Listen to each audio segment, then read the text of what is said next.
नमस्कार दोस्तों, मैं हूं शुभम और आप देख रहे हैं बिजनेस की विजडम। लॉन्ग टर्म इन्वेस्टिंग सुरक्षित और भरोसेमंद लगती है, इसलिए हर कोई इसे पसंद करता है।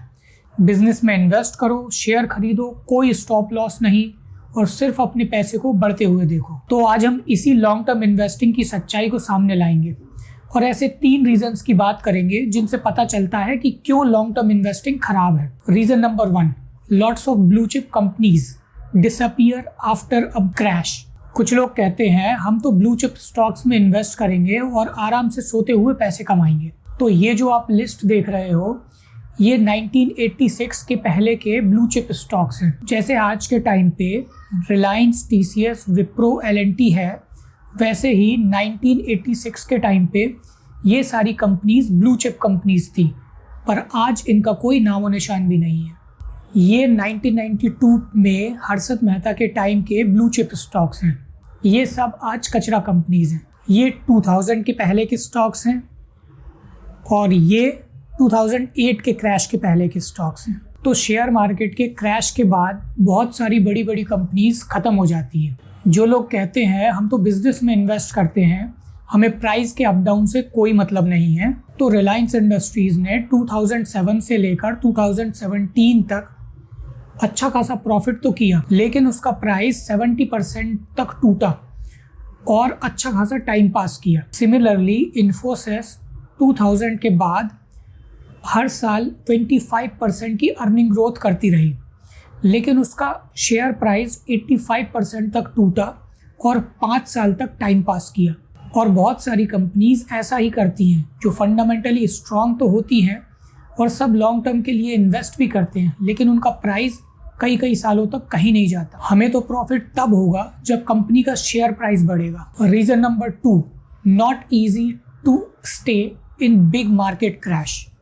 चलो हम 20 साल तक इन्वेस्ट कर सकते हैं और अचानक कोई फाइनेंशियल क्राइसिस आए और कुछ ही महीनों में सारा प्रॉफिट खत्म कर दे। सच कहूँ तो क्रैश के दौरान इन्वेस्टमेंट में बने रहना आसान नहीं है।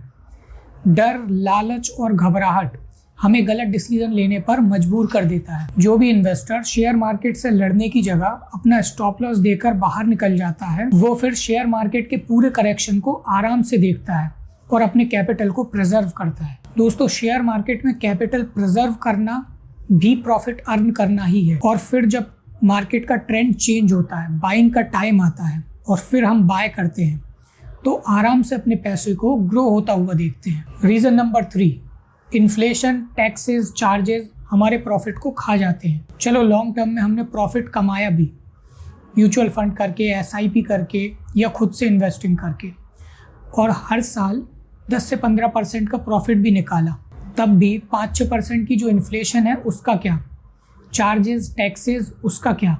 तो इतना सारा रिस्क लेने और टाइम ख़राब करने के बाद अगर 6-7% का कंपाउंडेड ईयरली प्रॉफिट कर भी लिया तो हमारी ज़िंदगी में कोई बदलाव नहीं आने वाला। चलो अगर लॉन्ग टर्म इन्वेस्टिंग में इतनी ही प्रॉब्लम है, तो ये फाइनेंशियल एक्सपर्ट्स हमें क्यों कहते हैं कि लॉन्ग टर्म इन्वेस्टिंग ही करो और 20 साल तक के लिए करो। तो दोस्तों, इसका रीज़न सिंपल है।